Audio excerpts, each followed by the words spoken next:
I flew to Atlanta. I was planning to quit. I was just going to leave the law firm and met with my managing partner, who was also a mentor of mine. And I said, Ben, I just made partner and I appreciate that. I appreciate all you've done for me. I've enjoyed being here, but I'm going to leave. And he said, well, where are you going? I said, what are you going to do? And I said, well, I'm going to go to Africa. Welcome to the PM Podcast, brought to you by DonorSearch, the show that takes you inside the lives of thought leaders, innovators, and changemakers in fundraising, philanthropy, and civil society. I'm your host, Jay Frost. Ashley Hufft is president and CEO of Unbound, an international nonprofit based in Kansas City that partners with families worldwide on their self-directed paths out of poverty. A Harvard-trained attorney and anthropologist, Ashley has built a distinguished career advancing sustainable solutions to poverty, food insecurity, education, and gender equity. In this conversation, we explore her journey from corporate law to global development, and now to leading an organization serving hundreds of thousands of families around the world. Yeah, so my father was a doctor. He was a doctor. He was an orthopedic surgeon, but very devoted to service. So and my mother was a teacher. And then midway through our childhood, she left teaching to be at the home, but also did a lot of volunteer activities. But my father, he was at a big hospital, had a big practice, but his favorite things, we grew up in Southwest Missouri, around Springfield, Missouri, in the Ozarks. And what he enjoyed doing most, he was the local family doctor for an Amish community. He also was the doctor at the federal penitentiary. He donated his services at the federal penitentiary in Springfield. So he did a lot of free services, scoliosis screenings, etc., at public schools. He was on the school board. He was a teacher at Sunday school. And so his life was full of service and using his skills for others besides just being kind of in a big private hospital practice, which he was very successful at. So both of them early on instilled the living a life of service in me. And then the other thing that my dad especially had a real adventurous side. He loved learning. He loved exploring other cultures. We started traveling when I was young.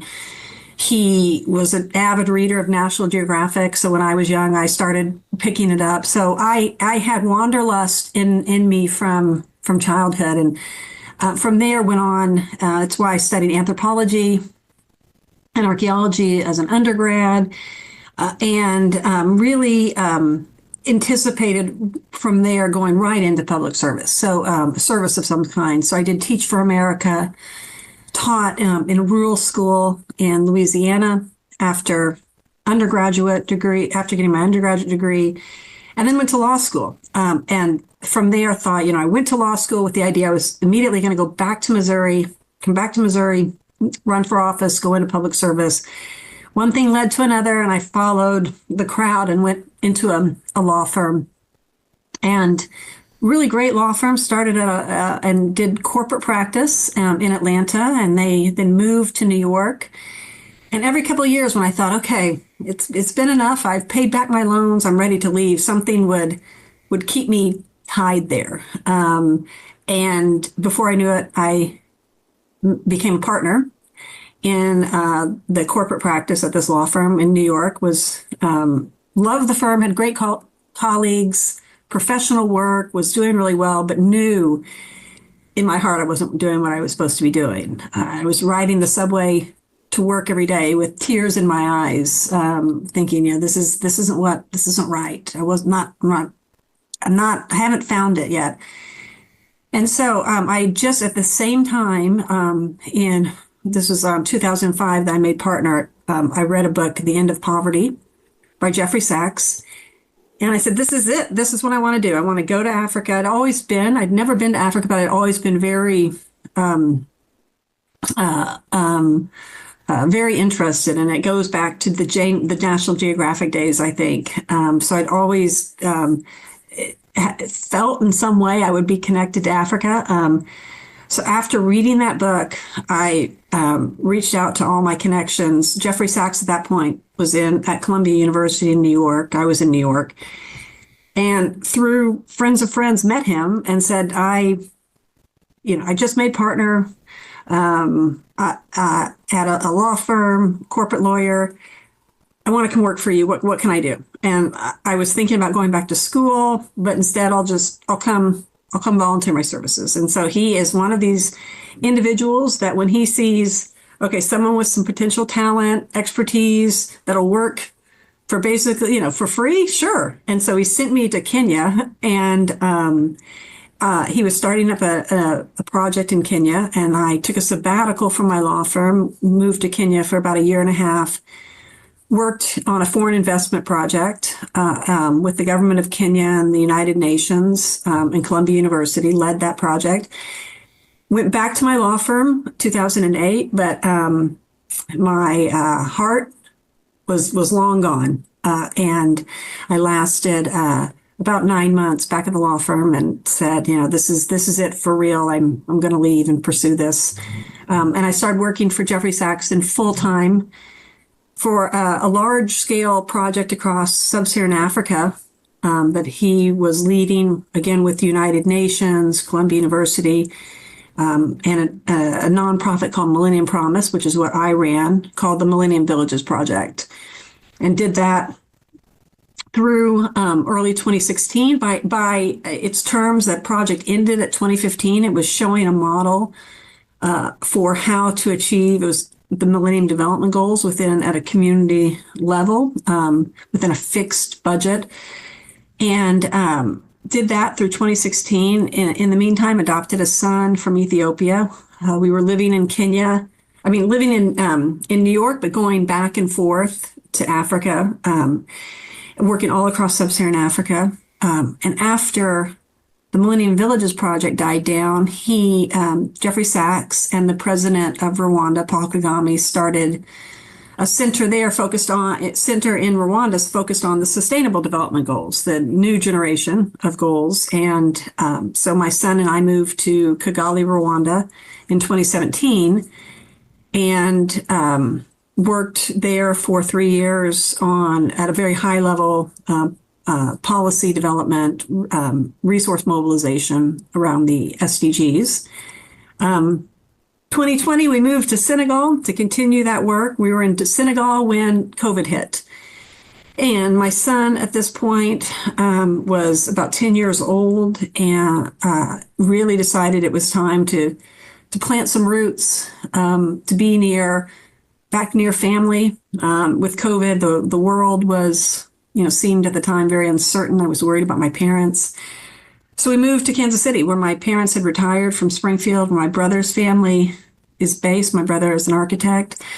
And I figured at the time that I'd be giving up the work that I love, which is the international development work, working with some of the most marginalized and vulnerable communities in the world, trying to mobilize resources, improve policy, but figured, that's something I just would give up for the sake of family and my son, and came back to Kansas City, started interviewing with law firms, and thought I'll just go back into traditional law practice. And I learned about Unbound, and Unbound works not only in Africa, but countries in Latin America and India and the Philippines, has a very unique personal approach to the elimination of poverty, and fell in love with it and joined it. I'm coming up on my 3-year anniversary as the chief strategy officer, and then became the CEO and president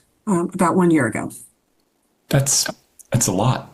It is a lot. And that's, I say it's interesting through all of that journey, from what I was going to do after, what I was going to do after college, from college going to law school, from law school, what I was going to do. It was always, there was a moment, there's a lot of thinking, and then there was a moment of just pulling a trigger, leaving my law firm, going to Africa. Leaving the law firm for good, of doing some thought, some analysis, but then eventually just following my heart. And Sure. sometimes for better or worse, not understanding exactly where it was all leading, being questioned sometimes by friends and family, like, what are you doing? What, this doesn't seem like you. Is this the smartest decision? And times in the middle of it, and I'd say certainly during COVID and that time in Africa and deciding what to do, questioning myself. But it is amazing at the end of it all and where I am today that it feels like it all works out. The path, although windy, and you're not quite sure, it works out. And I do really believe in that tenet that things work out when you're true to yourself and true. There's a lot of hard work along the way for sure, a lot of sacrifice, but being really true to who I am and what I want to do.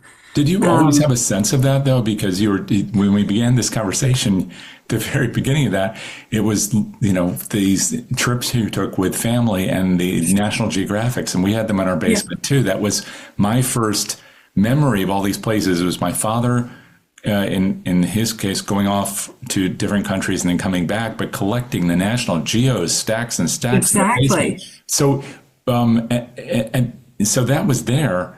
Apparently in your childhood, but then you decided to go to law. What caused you to pursue the law in the first place? Well, so in all honesty, I have to be, half of it was, so after I had a college boyfriend, when I left, I went to Harvard College. Moved to Louisiana. He went from Harvard College directly to law school, Harvard Law School. So, part of the reason was he to go back to law school and join him. And so that was half of it.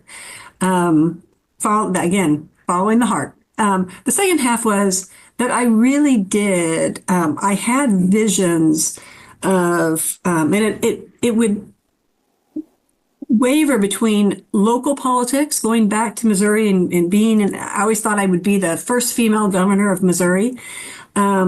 Or diplomacy on a larger scale. One of the first jobs I ever mentioned wanting to have when I was younger was being an ambassador. So the sort of more, I guess, rational reason for going to law school is I really did think that it would be the right education for a step into some sort of public service. Right. And you definitely pursued the public service next because that's Teach for America. You just touched on that. But that, again, is something that some people, people do it for a variety of reasons, but that's definitely a choice out of service. What made you choose to go from law school? And I just have to say, you may have been pursuing love, but you went to Harvard Law School, which is not an easy thing to do or to do successfully, which you did both of. But you did that, and then you chose Teach for America. That's not everybody's course either. How did it? Teach for America was between college and law school. Okay. So then after law school, I joined a great firm out of Atlanta, based out of Atlanta, called Alston and Bird. This was in the mid 90s. Law firms were booming. And at that time, in law school, I mean, they were all coming on campus. They were recruiting hard. And I thought, okay, this will be, I had student debt. And I thought this will be interesting. It'll be a great platform to go to train to be a lawyer. And with all the resources provided to you from law firms, to learn to be a professional, and also to pay down law school debt. Sure. So my intention was just to go and stay for a few years, but really enjoyed the firm, and had great friends, had great mentors there. Got to move to New York and help start a corporate practice. We merged with a firm in New York. So there was enough to kind of always keep me excited and engaged. But it just wasn't it wasn't work that I was passionate about. It wasn't work that I knew was meant for me long term. What kind of law were you practicing at the time? Corporate mergers and acquisitions, initial public offerings, private equity, just the range of corporate work. Right.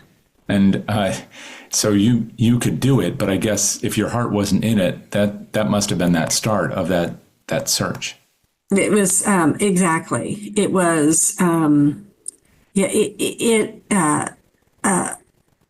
it just didn't have meaning to me at all. And yeah, I was good at it, and good enough to keep progressing in the career, but knew I was just felt deep down I was meant for something different. And that getting back to your original question, stems from something in childhood, something triggered through my parents, through our travel, through the National Geographics, through, my father. I mean, Southwest Missouri is a pretty conservative part of the country.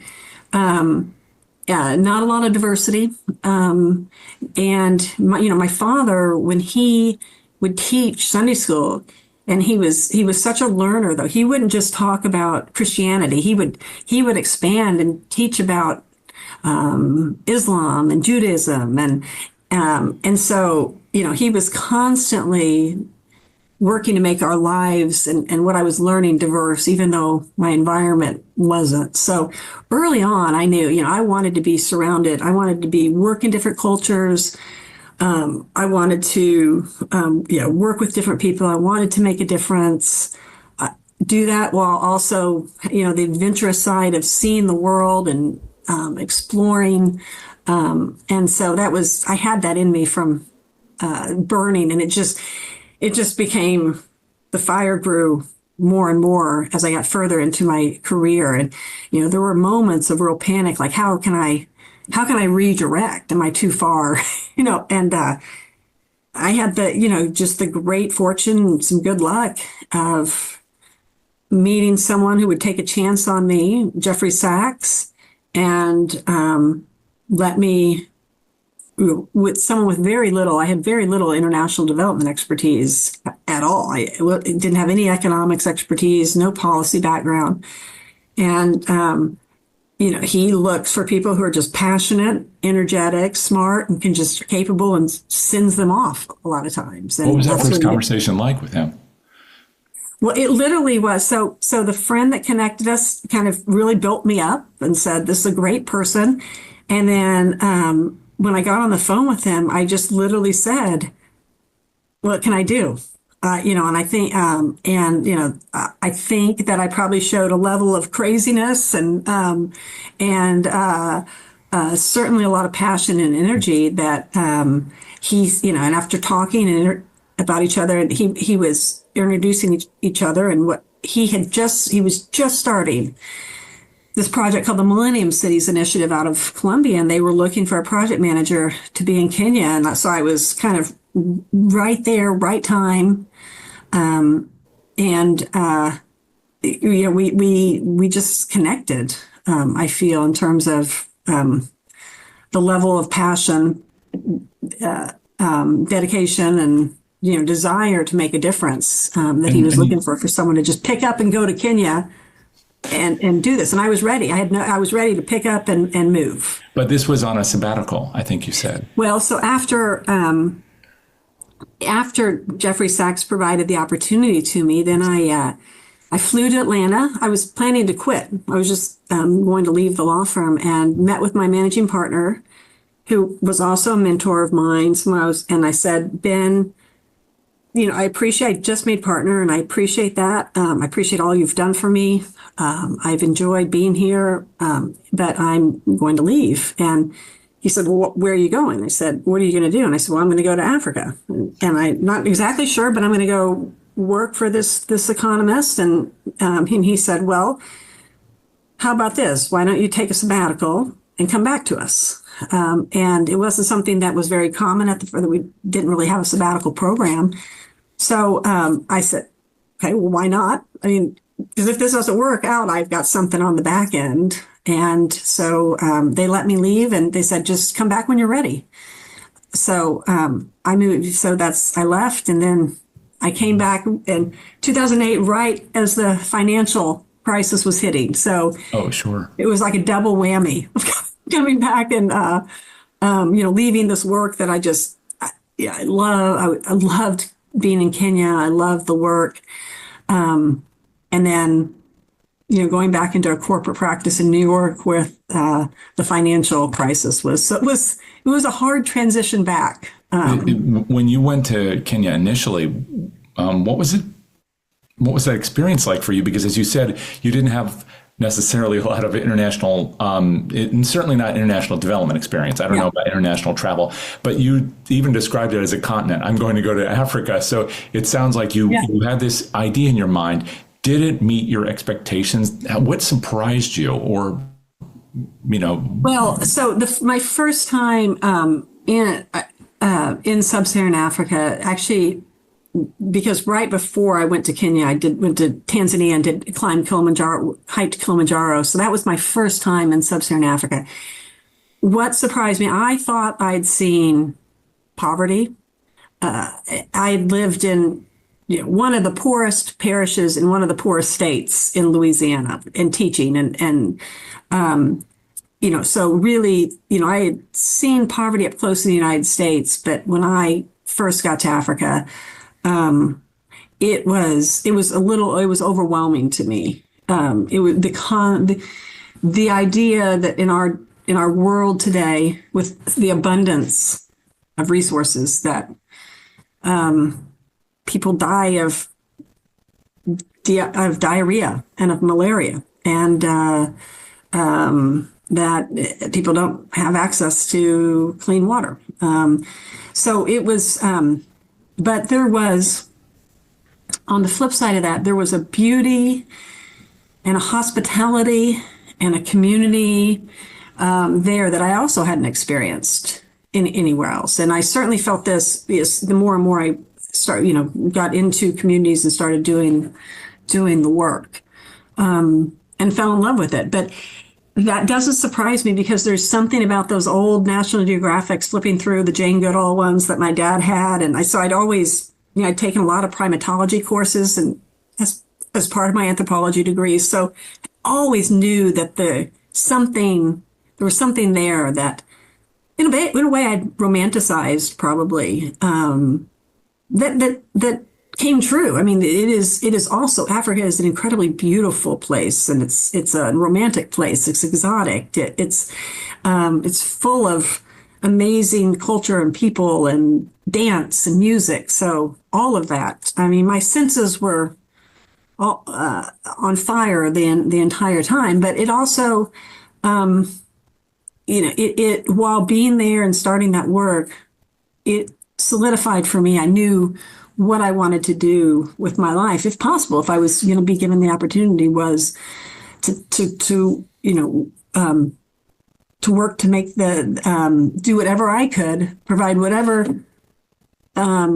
expertise, experience, knowledge, resources I could to make this part of the world a better place. And had, up until I'm working in my current position with Unbound, for, I'd say from that moment, 2006 through to 2020, 14 years, was all focused around sub-Saharan Africa.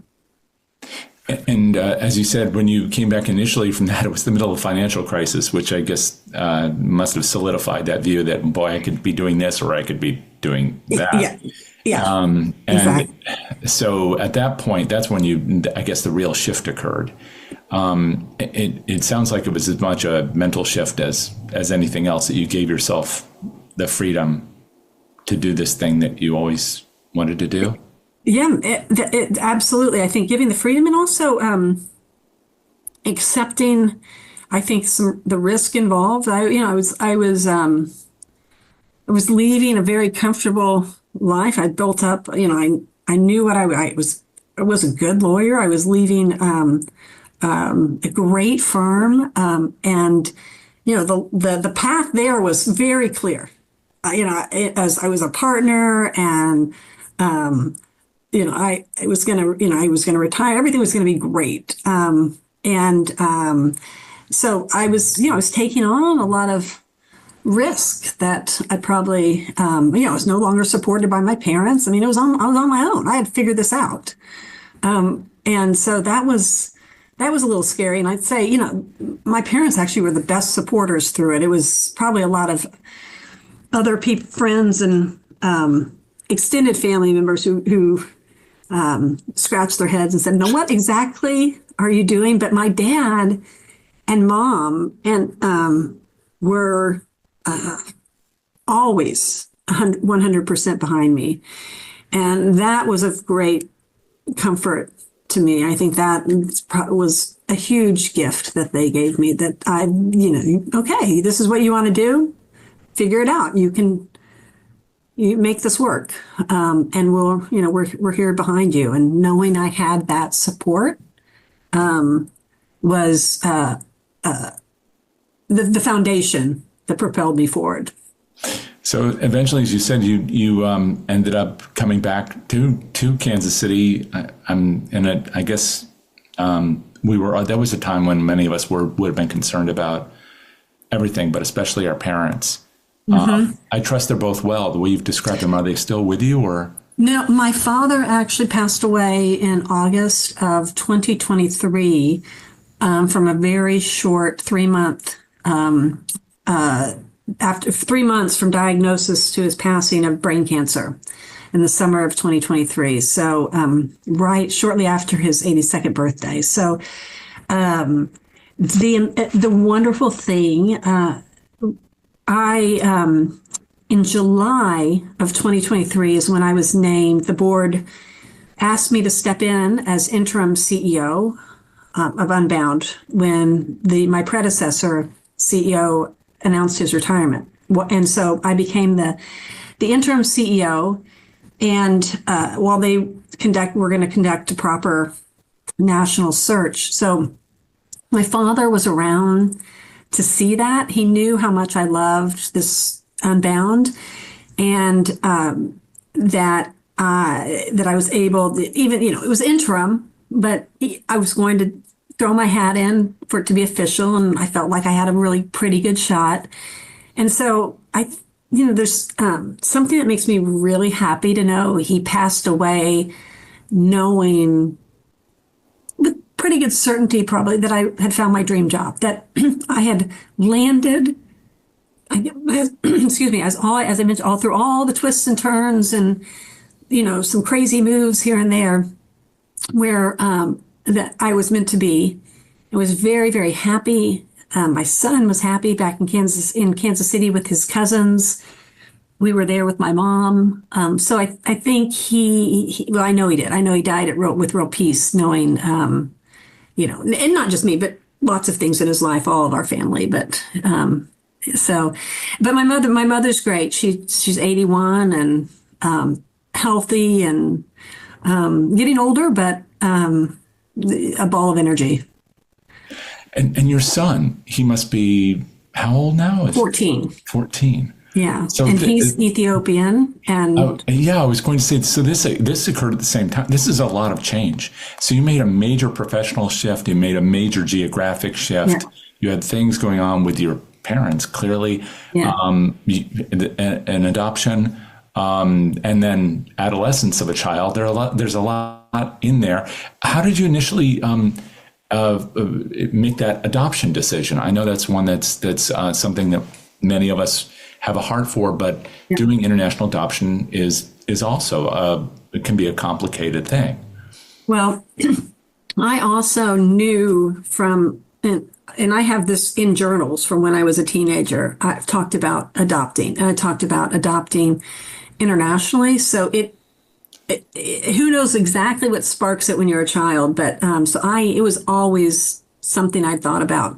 Then when I was in Kenya, at the time I started thinking about the process and exploring and figuring out how and where to do it. Knew I wanted to adopt from some country in Africa. Got back to New York City after that time, back into my law firm, 2008, and started the process through an agency that was focused in Ethiopia. So it took 3 years from start to finish, and he was 11 months old when it was all finalized. Yeah. And then there you are in Kansas City. You've found Unbound, which is pretty remarkable to find an international, development agency in your hometown, Absolutely, in the middle of the country, but not just one that does development work, but the work itself is unique, and it's unique in the panorama of development work these days, where there's been a lot of controversy over the last couple of decades about the way it plays out, what the role of U.S. and international NGOs has been in the rest of the world. Can you talk about not just Unbound, but also why you think that the approach Unbound takes is so important? Yep.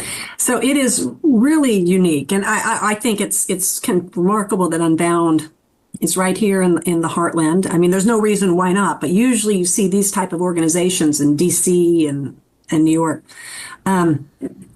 We and of this size. But we were founded by a family 44 years ago. Two of the brothers, a brother and one of their friends, had been lay missionaries in Central America in the 70s and 80s, and were there at a time when there was a lot of revolts and uprising. Oscar Romero was assassinated, and so they came up through the church at that time and being part of an active Catholic church that was very, very much involved in the lives of working with like the people in poverty and marginalized and vulnerable people, and really driven by Catholic social doctrine, really principles of social justice, which is at the heart, and at the heart of Unbound is the dignity of the person. And that sounds grandiose and sounds, like a lot of people say that's, yes, we honor every person. But what makes Unbound so unique is that we truly everything is one-to-one. So right now we work with around 250,000 families who receive a direct cash transfer payment every month to their bank account. And that comes through sponsors. It comes through sponsors paying $40 a month. And there's lots of different sponsorship organizations out there, and they all have different models and are good. But none do the direct cash transfer. And what we do is we give the family the money, and but over 90% of our funding goes to programs, and the families receive every month a payment to their bank account. And we do not tell them how to use it. It is because we realize they are the experts. They know what their families need most. So we don't go in with I can fix you, I can fix it mentality, but we believe in you. You're in control, you're in charge. And the families use this to meet their own goals. A lot of it's used for education. There is a requirement of the sponsored youth being in school of some form.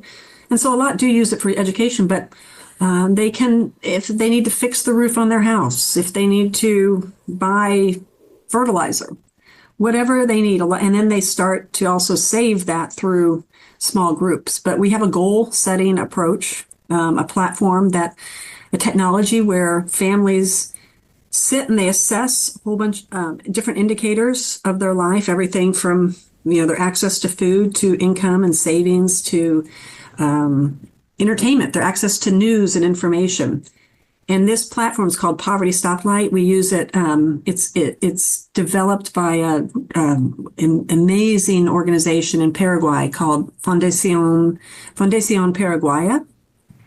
And the families assess themselves, and they give themselves on a range of about 35 indicators. A red for we're in extreme poverty, yellow for poverty, and green for no poverty, in various, again, whether it's savings and then they set goals. And we have a team of social workers, but also they come together in groups and they sort of step by step work on their goals. They use the cash transfer for these goals. We have others, they come together in groups and they form, and a lot of times either within their groups or they form separate savings cooperatives. So they start saving and then they can access through each other, they access loans. We have small business grants and support, and we also do additional scholarship support. So the whole package of support around them, and I haven't seen it anywhere else. I have, in all the work that I've done, watching the transformation that takes place within 5 and 6 years of families is remarkable.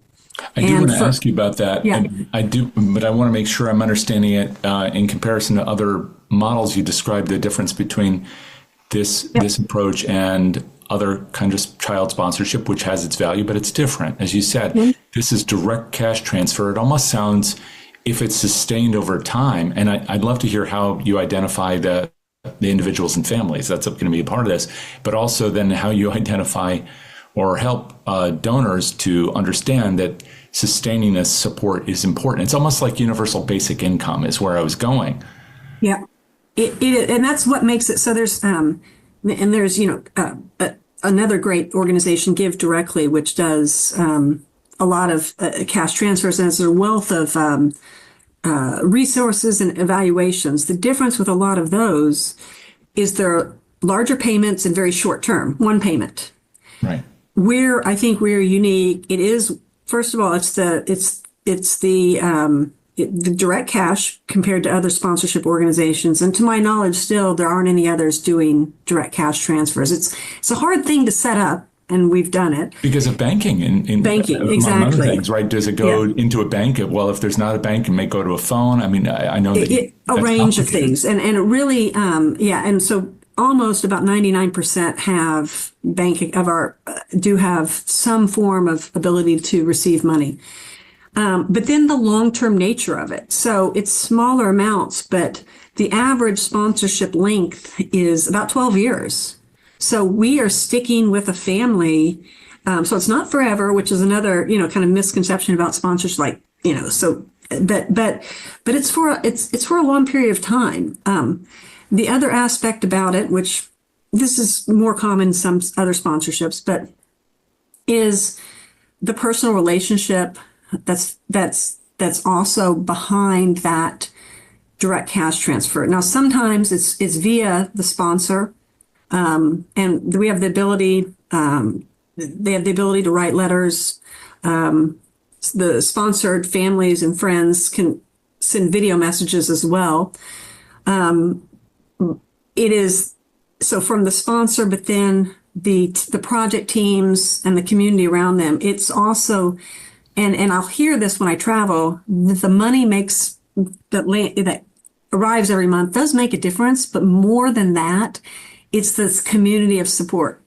It's just what I described with my parents is happening through Unbound, is that families, and often led by the mothers. It's the mother that takes, so it's a sponsored youth, but it's the mother that's making the decisions and in control of that bank account.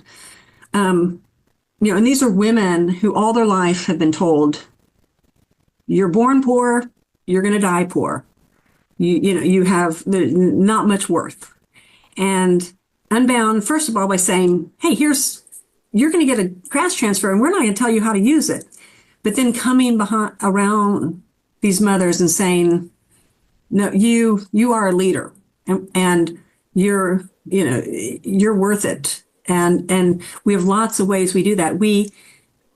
The women also in these mothers groups that they form, and we have about almost 12,000 of these groups of mothers, about 20 to 30 mothers that get together and they do their savings and loans. But these mothers, just as soon, and this developed from them, as soon as they are out of crisis, as soon as their family has a level of stability, they immediately start thinking about their neighbor, their community. What can we now do for others? So we developed a program called Agents of Change, and the mothers groups identify a need in their community. Oftentimes it's related to their children's school. They might see a need for a water tank or a girl's restroom. They will put, so again, we don't, at Unbound, sitting here in Kansas City, I don't decide what it is their community needs. They do. They put a proposal together. It's around $500, or they can combine with other groups to make them larger, and a budget. And they send it into a committee within the community, and that committee is comprised of other mothers who will select them. And then those get sent to us here at headquarters in Kansas City to fund. And so then we will say, okay, here's $500, and they will then negotiate with the government. They'll negotiate with the contractors, and they'll get the latrine built or the water tank put in. And then there'll be an opening and a ribbon cutting ceremony. And as I've traveled around the world, I've witnessed many of them. And yes, it provides a need. It fills a need for the community. But what it does more than anything, what is remarkable is to watch, again, these mothers, these women stand up and hold a microphone and speak to a crowd of government officials and community members and launch and do a ceremony handing over something that they did, something that they built. It's life-changing, and it's that type of support. Again, it's just as I described my parents. It tells them, you've got this. And with a little bit of money and a little bit of planning, which we provide with the goal setting, and step by step, you can do this. And I have seen, again, families with this approach where within 6 years' time they have built. I was in Uganda in October. And I had worked in Uganda since about 2009.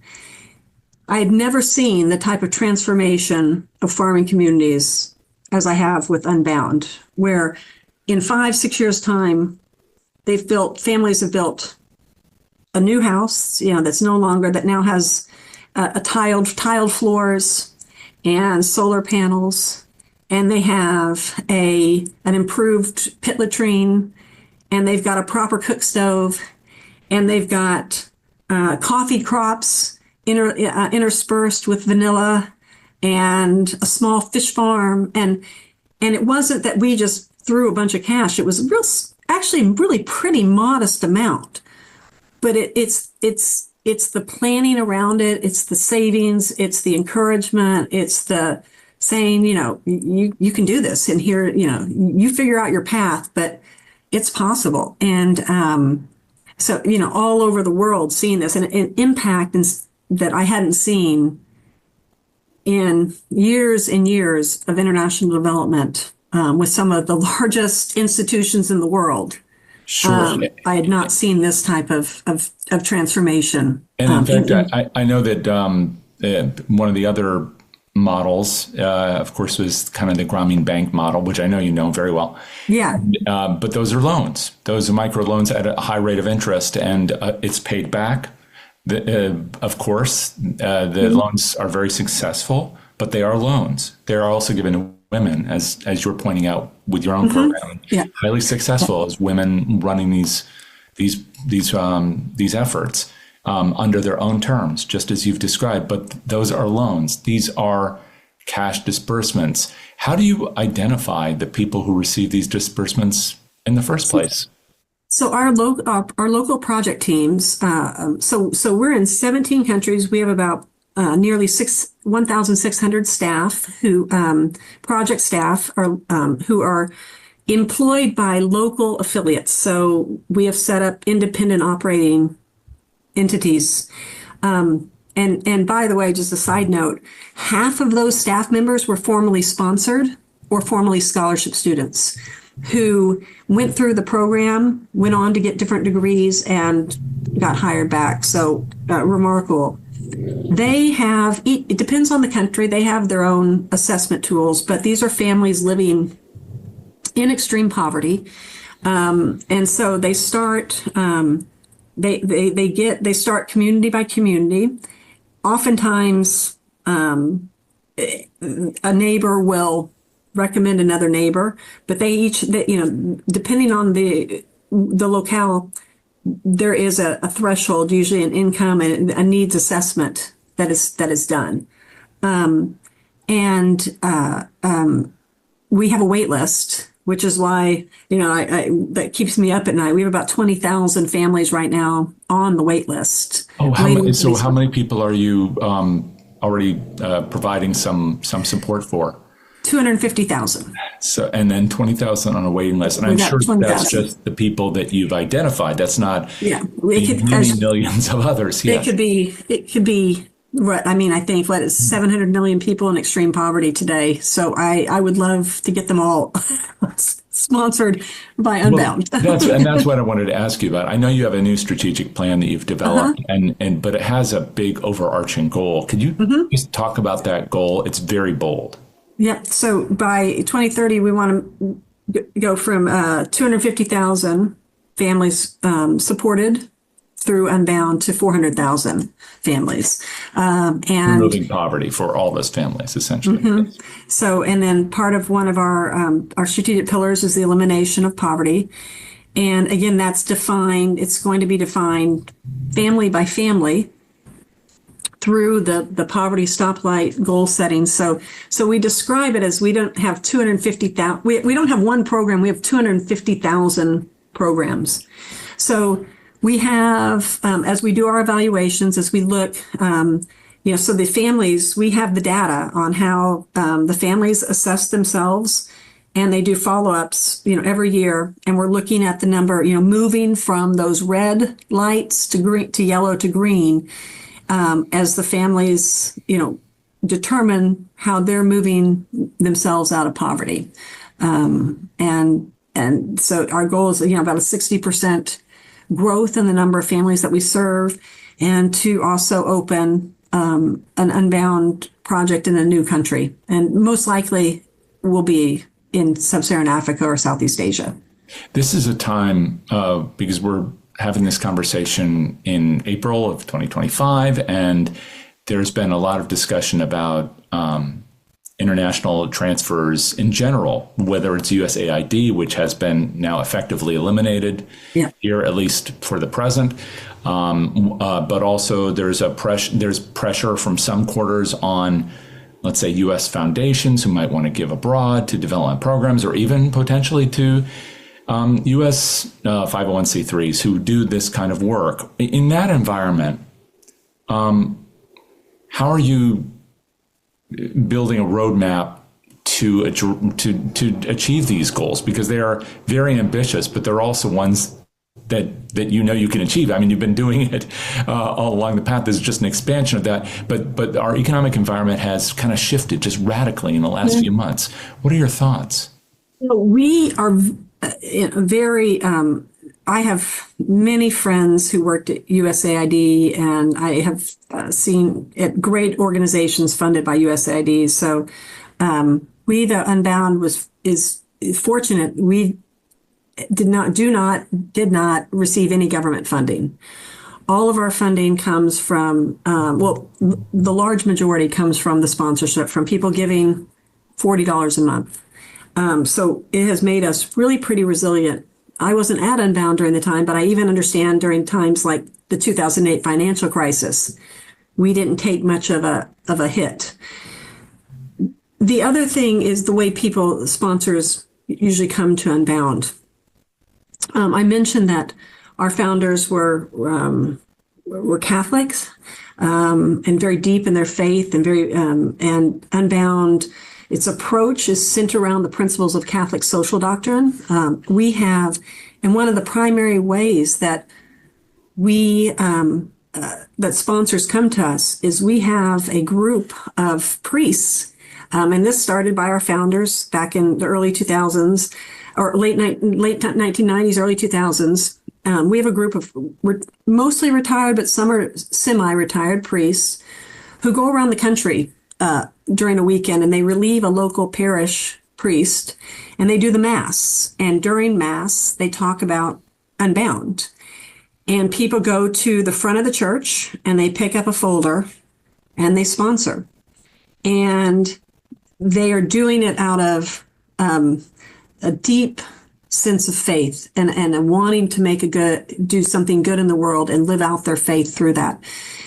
It is, as a result, our sponsors stay with us. So after their child and I should mention, we also have an elder sponsorship program, which is we're the only ones, and it's remarkable, and that is such a population that's in need of support around the world as well. But after their youth retires from the program, graduates, they'll take another, and most of them sponsor many, and then they also they'll leave as Unbound an estate gift, and so we have a very loyal base of supporters and donors. Part of our strategic plan right now is to grow in other faith communities. I'm not Catholic. I grew up Methodist. I do believe there's something in our approach, something that is very moving. You are able to really make a direct impact in someone's life. And $40 is not nothing by any means, but it's doable. And it's transformative for someone on the other end. And what I'm hoping through all of this right now, where, as a country, we are making a decision to pull back from our role as, with humanitarian aid, that more and more people, I know the need is great. I know local needs are great here in Kansas City, the number of organizations that have lost funding, but that more and more people will find their way to Unbound as a way to support and make an impact in some of the most, vulnerable, marginalized people's lives across the world. So I have right now remained very optimistic for our future in particular. I'm probably more concerned about the value of the dollar than I am fundraising, because with that, the purchasing power of the dollar for our local teams and the families, it has already been, and chances are it's going to be more effective. But in terms of our fundraising and our outreach efforts, I'm hoping this is a time where more and more people, there's a lot of need, and more people will step in to fill that gap. And I know that's a call from many organizations right now, but I do believe we have something special to offer people who do want to make an impact. There's a true connection and a true community being formed. You're not just sending, and some people, if you want to do that is wonderful. If you want to just send a check, but there's a way there to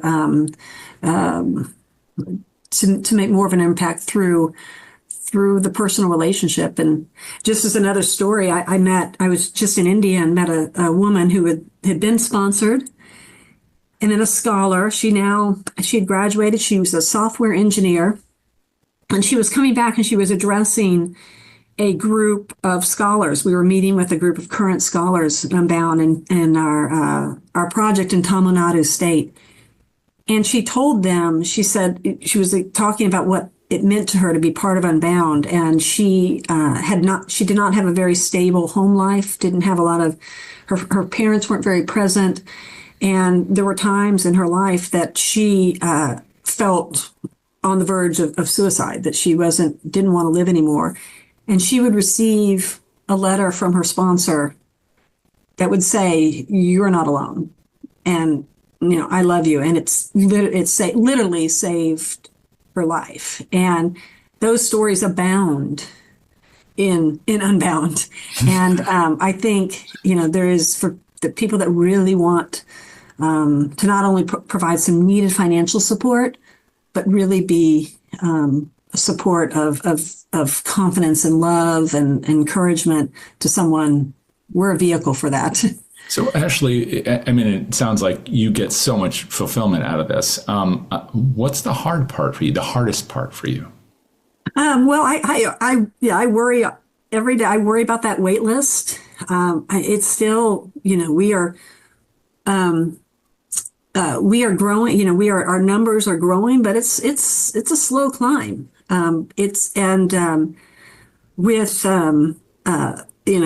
At every church appeal that happens on a weekend, if we get, there's 300 or 400 people in the church pews, and we'll get 26 to 30 on average signups, and I want more.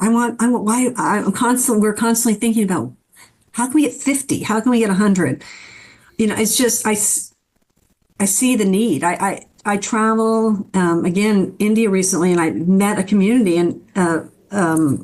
a community of immigrants from other parts of India who are making bricks and just in dire circumstances. And they owe loans to the owner of the brick company, and half of them are already sponsored, half are not. And I sit there and it keeps me up at night. How every single one, I want every one of them off our wait list. And so, we're constantly innovating. We're constantly, trying to figure out how to make that connection, how to, whether it's through media efforts, through other churches, how to grow. And it's a lot of work, and there's not a clear answer. And as you're pursuing the answer, I know that you have not just this strategic plan goal of 2030 and 400,000, but that pillar, the real goal of eliminating poverty.